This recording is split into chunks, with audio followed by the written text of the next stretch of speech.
Yes, what is coming up for Enzo? So basically, Enzo is forced to pick his allegiance, because he's got the choice between Lily and the Heretics, and also Damon.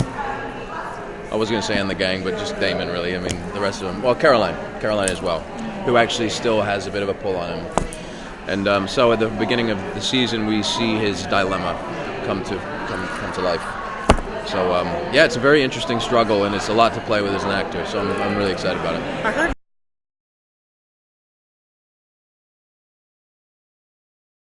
I think Enzo has spent a lot of time. Well, no, he hasn't really spent a lot of time catering to other people's things, but he's very kind of independent, and I think at the moment he's kind of thinking in terms of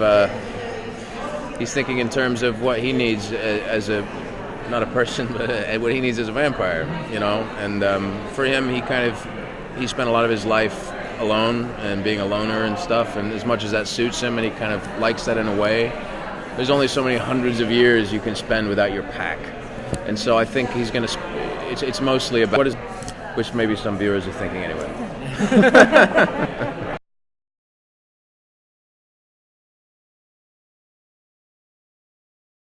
Actually, the interesting thing about this season, we're doing a lot of flash forwards, and Julie, you've just seen her sit here. She's probably told you about that. But yeah, we're getting a glimpse into the future of a lot of these characters, and I think the interesting thing is. Viewers are going to be thinking, oh wow, how did they get to that point? And watching the journey and the pieces put together. And one of those things is Enzo's flash forward is potentially going to see him with somebody on the show. That we already know on the show. That we may already know. I don't know who it is, but I'm just hearing this now. It's a goat.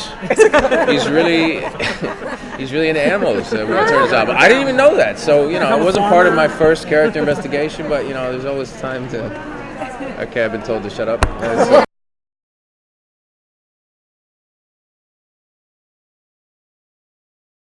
I'm more ready right now than I was for the rest of the morning, because I kind of warm up throughout the day, and I'm just kind of like deer in the headlights until I have my coffee and stuff. But I love coming to these things and seeing the fans. And I think it's a really important thing for people in our industry to do, because you can spend a lot of your time living in a bit of a void, and it can become insular.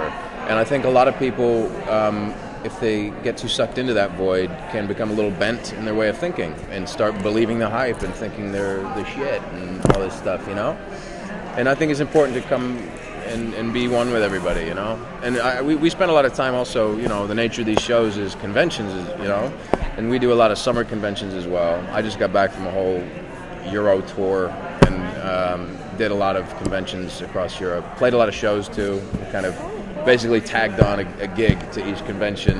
Nothing to do with the convention though. I booked them separately with my booking people, did them at bars and stuff, and just got a free European tour as well.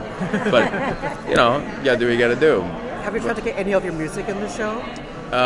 Like as kind of half-assedly, I mean, I kind of was like, hey, you guys are more than welcome if you fancy it. I mean, it would suit it in a way, because it's kind of dark and broody and finger-picky. Love song or two, but I don't write when I'm happy normally, So. What are you, I guess, you kind of touched on what Enzo's doing this season, but what, I guess, is there a particular moment or a scene that you're most excited about that you could maybe tease?